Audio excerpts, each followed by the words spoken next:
Hello. इस video में हम BSc part 1 chemistry honours physical chemistry में एक यूनिट है, चैप्टर है गैसियस स्टेट, उस पर हम लोग बातचीत करेंगे। ये वीडियो नंबर 2 है। इसके पहले एक वीडियो हम बना चुके हैं जिसपे हम लोग बॉयल्स लॉ और चार्ल्स लॉ पे बातचीत किए थे। इस पे हम गे-लुसेक लॉ पे बातचीत करेंगे। क्लियर? तो क्या कहता है गे-लुसेक लॉ कि सपोज दैट कि यह एक कंटेनर है, कंटेनर क्लोज है। तो कंटेनर क्लोज है तो वॉल्यूम ऑफ गैस जो होगा, वॉल्यूम ऑफ गैस जो होगा वो क्या हो जाएगा, फिक्स्ड हो जाएगा। क्लियर? और कंटेनर जो क्लोज है तो ये जो कंटेनर का जो वॉल्यूम होगा वही गैस का वॉल्यूम होगा। उसके बाद जितने मोल्स हम गैस डाले हैं, कंटेनर क्लोज है तो वो तो मोल तो गैस ना तो अंदर से बाहर जाएंगे नहीं बाहर से अंदर आएंगे। यानी कि ऐसे कंडीशन में जो number of moles of gas है वो भी क्या है, फिक्स्ड है। यानी कि number of moles of gas जो है ये भी क्या हो गए, फिक्स्ड हो गए। क्लियर? और इस कंडीशन में हम क्या किए कि इसको हीट देना स्टार्ट कर दिए, इसको हमने हीट देना शुरू कर दी। तो हम इस कंटेनर को जब हीट देंगे तब क्या होगा कि अंदर का जो प्रेशर है, इंटरनल प्रेशर है वो बढ़ेगा। क्यों बढ़ेगा? क्योंकि गैस जो है वो फैलना चाहेगा। तो गैस जब फैलना चाहेगा तो इंटरनल जो प्रेशर है, अंदर का प्रेशर है वो धीरे धीरे धीरे धीरे राइज होने लगेगा। यानी कि अंदर का जो प्रेशर है, यानी कि number of collision of gaseous molecule with the internal surface of the container will be rise. As a result internal pressure will be raised. इसकी भी चर्चा हम लोग आगे करेंगे kinetic theory of the gases में। क्या कहता है? कहता है कि at constant volume V and number of moles of gas N on rising temperature T, pressure of gas P raised. Clear? यानी कि P directly proportional T at constant, एक चीज को याद रखना पड़ेगा, कांस्टेंट N एंड V। अगर ये दोनों कांस्टेंट होगा तभी ये अप्लीकेबल होगा, अगर ये कांस्टेंट नहीं होगा तो अप्लीकेबल नहीं होगा। क्लियर? आप इसको लिख सकते हैं कि P प्रोपोर्शनल का साइन हटाएंगे T लिख सकते हैं, यानी कि K is a constant. Clear?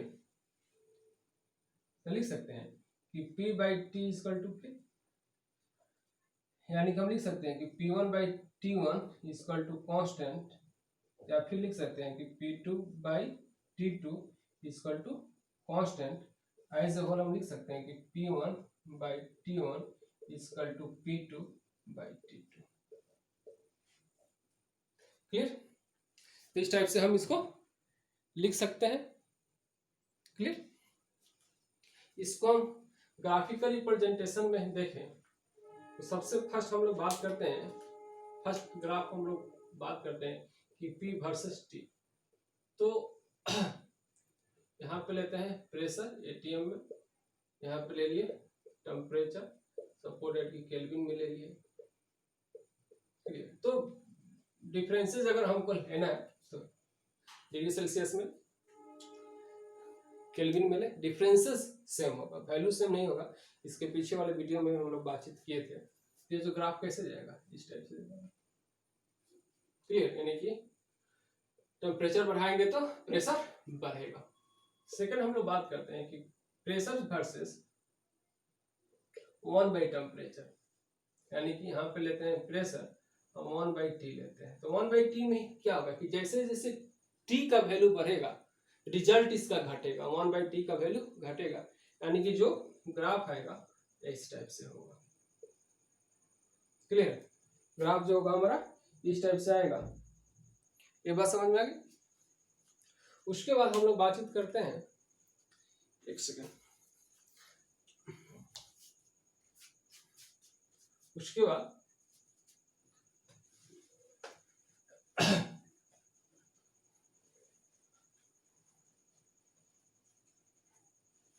दो ग्राफ और है। इसके बाद हम लोग बातचीत करेंगे, ग्राफ जो लेंगे log p log t। तो कहते हैं कि अगर हम ग्राफ खींचे log p versus log t, तो यहाँ पे इस एक्सिस पे log p लेते हैं, यहाँ पे log t, तो ग्राफ जो होगा इस टाइप से, स्लोप जो होगा ऊपर की तरफ आएगा। नेक्स्ट अगर हम बात करते हैं कि log p/t, log नहीं, जो ग्राफ है p/t versus t,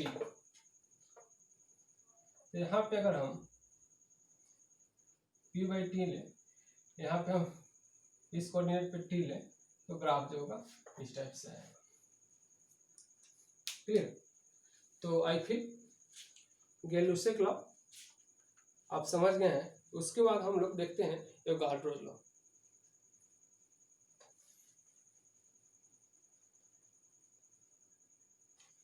Avogadro's law,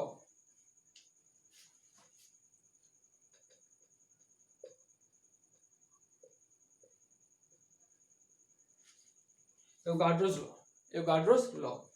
clear? तो एवोगाड्रोस लॉ जो है वो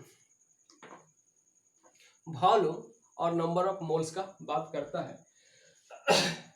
सपोज है कि हमने यहाँ पे एक यह कंटेनर लिया और एक कंटेनर ये लिया, इस कंटेनर का वॉल्यूम जो है कम है, इसका जो वॉल्यूम है वो मोर अधिक है, इसके रिस्पेक्ट में अधिक है।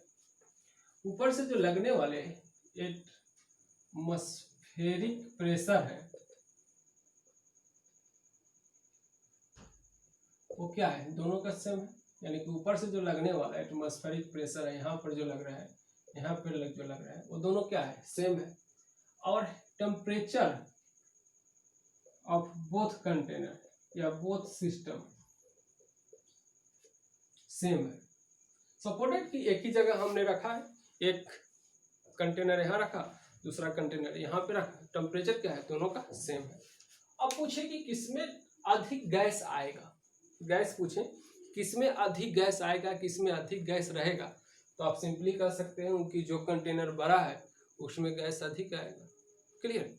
यानी कि इसी बात को हम ऐसे भी समझ सकते हैं ना कि प्रेशर और टेम्परेचर को कांस्टेंट कर दे, तो जैसे जैसे हम वॉल्यूम बढ़ाएंगे number of moles of gas बढ़ेगा। क्लियर? यानी कि हम लिख सकते हैं ना कि at constant pressure P and temperature T, if volume of container या if volume of gas हम लिखें, if volume of gas in rise then moles of gas, volume of gas V, then moles of gas N will be raised. Clear? यानी कि लिख सकते हैं कि V directly proportional N at constant P and T, P and T। अगर P और T constant ना हो तो ये जो रूल्स है एप्लीकेबल नहीं होगा, इसलिए इसको कांस्टेंट होना जरूरी होगा। क्लियर? तो आप लिख सकते हैं कि V equal to K, K is a constant, या V by n equal to constant, यानी कि V1 by N1 equal to constant, या V2 by N2 equal to constant, तो V1 by N1 equal to V2 by N2। कब? जब pressure और temperature constant हो तब। अगर प्रेशर और टेम्परेचर कांस्टेंट नहीं होगा तो एप्लीकेबल नहीं होगा। क्लियर? इसके बाद हम लोग बात करते हैं आइडियल गैस पे।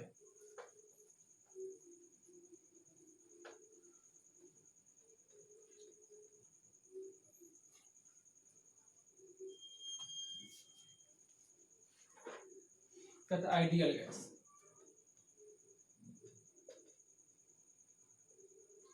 अब बात रहा कि आइडियल गैस किसे कहते हैं, तो कहता है कि वैसा गैस जो एक ही साथ चार्ल्स लॉ, बॉयल्स लॉ और एवोगाड्रो लॉ को फॉलो करे, उस गैस को हम आइडियल गैस कहते हैं। यानी कि कहते हैं कि the gas which follow Boyle's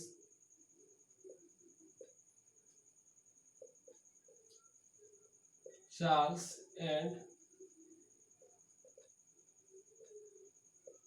Avogadro law known as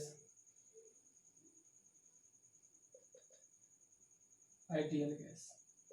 तो अब एक चीज यहाँ पे बात रहा कि हर गैस, ध्यान में रखना है कि हर गैस अलग अलग कंडीशन में या अलग अलग एक्सपेरिमेंट पे सारे लोग को फॉलो करते हैं, लेकिन जो गैस एट ए टाइम, मतलब कि सभी लोगों को एक ही साथ फॉलो कर ले, उस गैस को हम आइडियल गैस कहते हैं। इसमें हम लोग सके the gas is follow Charles Boyle's Avogadro law at a certain time, ऐसे भी लिख सकते हैं एट ए सर्टेन टाइम, मतलब उसी समय, known as ideal gas. Clear? तो डेफिनेशन को आप ऐसे भी लिख सकते हैं, यानी कि बॉयल्स लॉ क्या है कि Pv equal to constant, Boyle's law, इसको V by T equal to constant क्या है, चार्ल्स लॉ है, और एवोगाड्रो लॉ क्या देखें कि V by n equal to constant, ये क्या है, एवोगाड्रो लॉ। तो सबको एक ही साथ कर, सारी इक्वेशन को आपस में मिला दो, सारे लॉ को मिला दो, तो Pv by n T equal to क्या हो जाएगा, कांस्टेंट। इसको जो फॉलो करे that will be the ideal gas. Clear? तो कांस्टेंट के लिए यहाँ पे हम एक आर लिखते हैं, यानी कि Pv by R T, sorry Pv by n T, constant की जगह पे हम आर लिखते हैं, यानी कि इसको हम लिख सकते हैं ऐसे कि Pv by N R T, this is a ideal gas equation, और R is a constant known as universal gas constant. R को हम यूनिवर्सल गैस कांस्टेंट कहते हैं, और इसी बेसिस पे हम ये भी कह सकते हैं, इसी बेसिस पे हम ये भी कह सकते हैं कि वह गैस जो Pv equal to n R T equation को फॉलो करे, उसको हम आइडियल गैस कहते हैं। यानी कि हम कह सकते हैं कि the gas which follow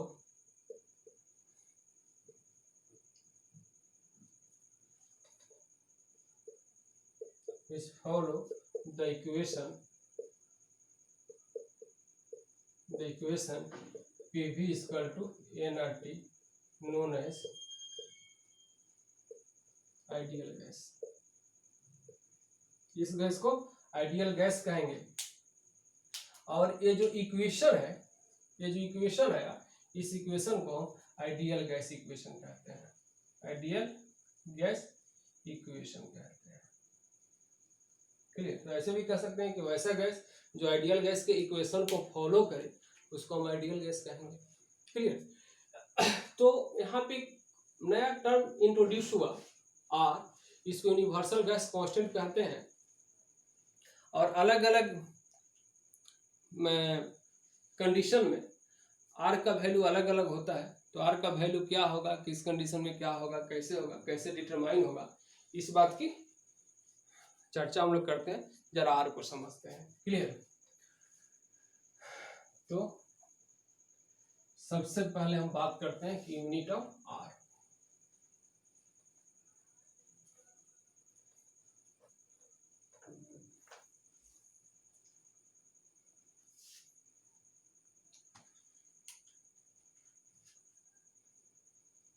unit of are.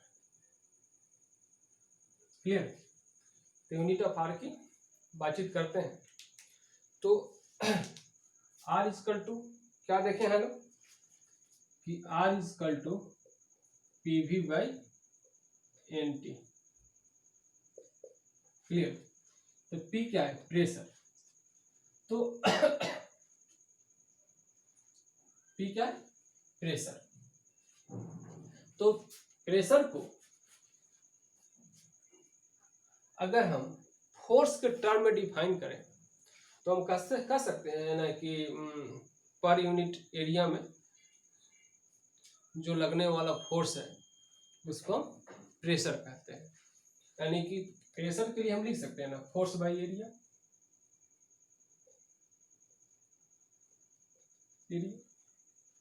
और वॉल्यूम के लिए हम लिख सकते हैं ना एरिया इनटू एक यूनिट और लो। यानी कि जैसे कि वॉल्यूम इक्वल टू क्या होता है कि एल बी एच। तो बी और एच भी एरिया होता है, एल और बी भी एरिया होता है, और एल और एच दोनों को मल्टीप्लाई कर दो तो एरिया हो जाता है। यानी कि एरिया में एक और लेंथ से, अब लेंथ हम कर रहे हैं तो लेंथ भी हो सकता है, ब्रेथ भी हो सकता है, हाइट भी हो सकता है। यानी कि एक और यूनिट से मल्टीप्लाई करो तो वह वॉल्यूम निकल आता है। और वो जो यूनिट होगा that will be the distance, metre होगा, सेंटीमीटर होगा, कुछ भी हो सकता है। क्लियर। तो एरिया इंटू हम इसको लेंथ कर देते हैं या हाइट ही कर दें, क्या दिक्कत है। हाइट कर सकते हैं, ब्रेथ भी कर सकते हैं, तो कोई दिक्कत नहीं। और इसका क्या हो जाएगा मोल, और इसके लिए क्या होगा केल्विन। एरिया से एरिया कैंसिल, तो 4 इज इंटू हाइट। तो हाइट भी क्या है, एक डिस्टेंस है, एक डिस्टेंस है। इसको हम लिख सकते हैं ऐसे कि force into distance by mole into kelvin. अब सबको अगर हम वैल्यू पुट करें, अगर हम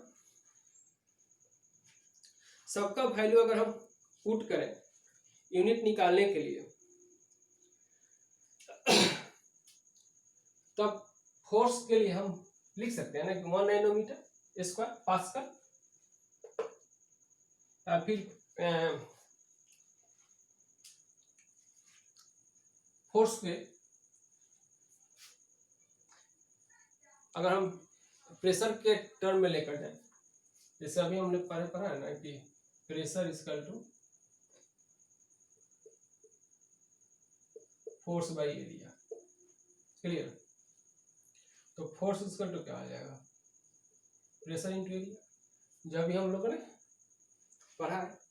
क्लियर, वही है। तो कहते हैं कि इसको अगर हम बात करें और प्रेशर को अगर हम पास्कल में कंसीडर करें, क्लियर, तो एक एटीएम में जो पास्कल होता है वो 101,325 पास्कल होता है 1 एटीएम पे। जिसको हम लिख सकते हैं ना कि n न्यूटन मीटर पर metre square into volume, sorry into, या फिर इसको या हटाइए, इसको ऐसे लिखे ना, हटाइए इसको कि फोर्स इंटू डिस्टेंस का हो जाएगा वर्क। ये क्या हो जाएगा, मोल इंटू केल्विन। तो वर्क के लिए क्या होता है, जूल पर मोल पर केल्विन। और इसके लिए जो वैल्यू जो आएगा वो 8.314, इस वैल्यू को याद रखना है। आर इक्वल हो जाएगा 8.314 जूल पर मोल पर केल्विन। यानी कि इसको अगर हम वर्क के साथ वैल्यू रखेंगे तो वैल्यू जो हमको रखना होगा वो जूल में रखना होगा। किस में रखना होगा, जूल में। तो जूल में जब वैल्यू रखेंगे तो इसका वैल्यू होगा 8.314 जूल पर मोल पर केल्विन। क्लियर। उसके बाद हम बात करते हैं कि आर का, R equal to P V by R T. तो पी का यूनिट हम डायरेक्ट रखते हैं। क्लियर। पी का यूनिट अगर हम डायरेक्ट रखें, पी को अगर हम 1 ATM रखें, पी इक्वल टू 1 ATM, इस वैल्यू को भी निकालते हैं। कैसे आएगा, पी इक्वल टू 1 ATM और वॉल्यूम, सॉरी आरटी क्यों लिखा है, एनटी होगा वॉल्यूम। तो हम सॉरी, तो जो हम गैस रखे हैं उसी गैस के रिस्पेक्ट में हम वॉल्यूम रखेंगे। यानी कि जितना मोल्स गैस रखेंगे उसी के रिस्पेक्ट में हम वॉल्यूम रखेंगे। तो जितना मोल्स गैस है उसी के रिस्पेक्ट में वॉल्यूम रखना है। सपोज कि हमने 1 मोल गैस रखा तो वॉल्यूम जो हमारा कितना होगा, 1 मोल गैस का जो वॉल्यूम होता है वह 22.4 लीटर्स होता है।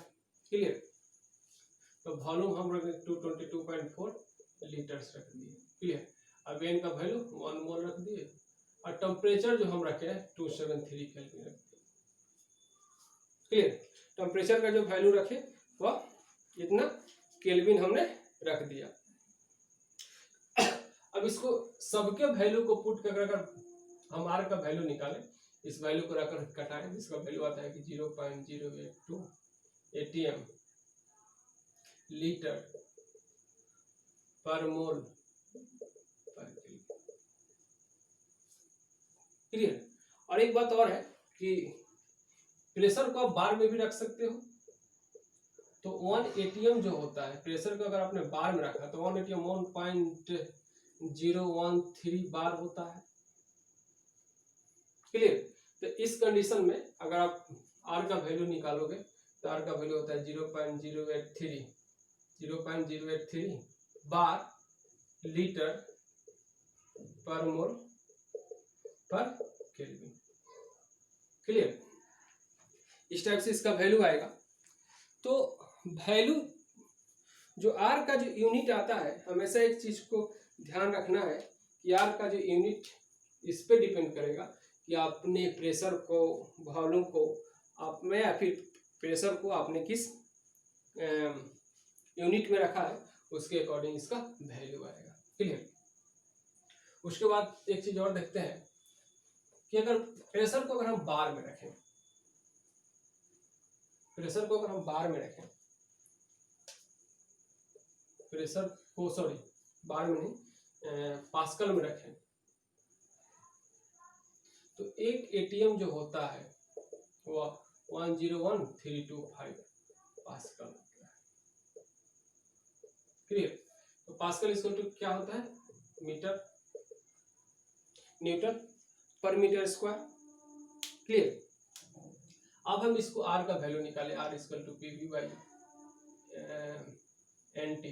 तो इसको अगर हम रखें 101,325 न्यूटन पर मीटर स्क्वायर, और गैस को जो लीटर में रखा है उसको हम लीटर में ना रखकर मीटर क्यू में उसका वैल्यू रखें, तो 22.4 इंटू 10⁻³ मीटर क्यू आएगा। क्लियर। तो मीटर स्क्वायर मीटर क्यू से काटोगे तो 1 मीटर यहाँ पे बचेगा, और इसको एन को वही 1 मोल गैस है तो 1 मोल रखते हैं, और टेम्परेचर जो है उसको, टेम्परेचर जो हमको रखना होगा वो हम टेम्परेचर रखते हैं 273 केल्विन। तो फोर्स इंटू एक यूनिट क्या आ गया, मीटर आ गया, तो ये क्या हो जाएगा, जूल हो जाएगा। तो इसका जो वैल्यू आएगा 8.314। ये क्या आता है, फोर्स। यहाँ पे आप लिखें कि फोर्स इंटू डिस्टेंस, यानी कि आपका फोर्स या डिस्टेंस क्या हो जाएगा, वर्क जूल तो पर मोल पर केल्विन। तो ये वैल्यू जो आता है यहाँ से वैल्यू आ गया। क्लियर। तो आई होप आर का जो भी यूनिट था आप लोग समझ गए, इसमें कोई डाउट नहीं। क्लियर। तो इसको हम मिटाते हैं।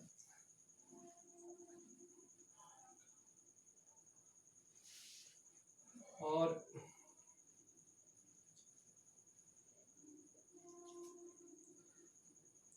हम एक बात करते हैं, relation between pressure and density.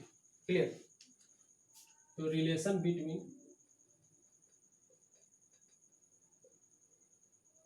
Pressure and density, pressure और डेंसिटी में क्या रिलेशन है, इसकी हम लोग बातचीत करेंगे। तो सपोज दैट यह एक कंटेनर है,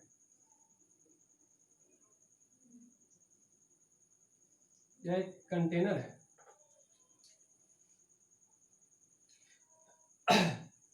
और इसमें कोई गैस है, कोई गैस है जिसका मोल्स जो है फिक्स्ड है, और जो हम सिस्टम लिए हैं इसका टेम्परेचर भी फिक्स्ड। तो कहते हैं कि let in a container has a gas having gas whose moles of gas, whose moles and temperature are constant. Clear. तो by ideal gas equation, ideal gas equation अगर हम अप्लाई करते हैं तो लिख सकते हैं कि PV equal to nRT। Clear. तो PV इक्वल टू nRT अगर हम लिखें तो n क्या होता है, मोल्स। तो मोल्स के लिए हम m/m लिख सकते हैं, मास बाय मोलर मास।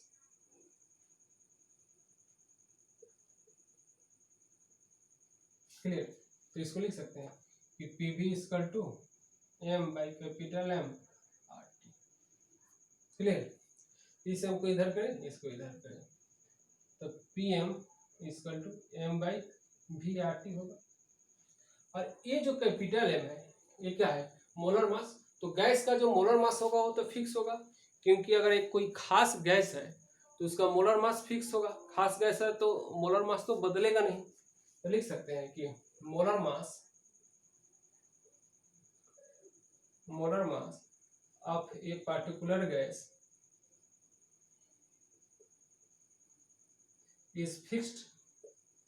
तो फिक्स्ड हो गया तो यानी क्या हो गया, कांस्टेंट हो गया। और m/v जो आप देख रहे हो ये क्या है, मास बाय वॉल्यूम। तो मास बाय वॉल्यूम क्या होता है, डेंसिटी होता है। तो डेंसिटी के लिए हम क्या लिख सकते हैं, d लिख सकते हैं। यानी कि जो इक्वेशन आएगा, इक्वेशन को हम लिख सकते हैं ना कि PM equal to DRT, PM equal to DRT equation बना। तो PM equal to DRT equation अगर बन रहा है, क्लियर। तो यहाँ पे अगर हम बात देखें तो M क्या है, मोलर मास जो कांस्टेंट है, R क्या है, ऑलरेडी कांस्टेंट है, क्योंकि यह ऑलरेडी यूनिवर्सल गैस कांस्टेंट है तो इसका वैल्यू कांस्टेंट ही है। टेम्परेचर क्या है, कांस्टेंट है, क्योंकि जो भी हम एक्सपेरिमेंट किए हैं टेम्परेचर को कांस्टेंट कर ही किए हैं, यहाँ पे लिख दिए हैं। तो अगर हम सभी कांस्टेंट को हटाएं तो by the removal of all constants, सभी कांस्टेंट्स को हटाया जाए तो P will be directly proportional D, क्योंकि सभी कांस्टेंट को हटाएं तो किस चीज का साइन आएगा, डायरेक्टली प्रोपोर्शनल का। यानी कि एज ए होल हम कह सकते हैं ना कि at constant moles of gas and temperature on rising pressure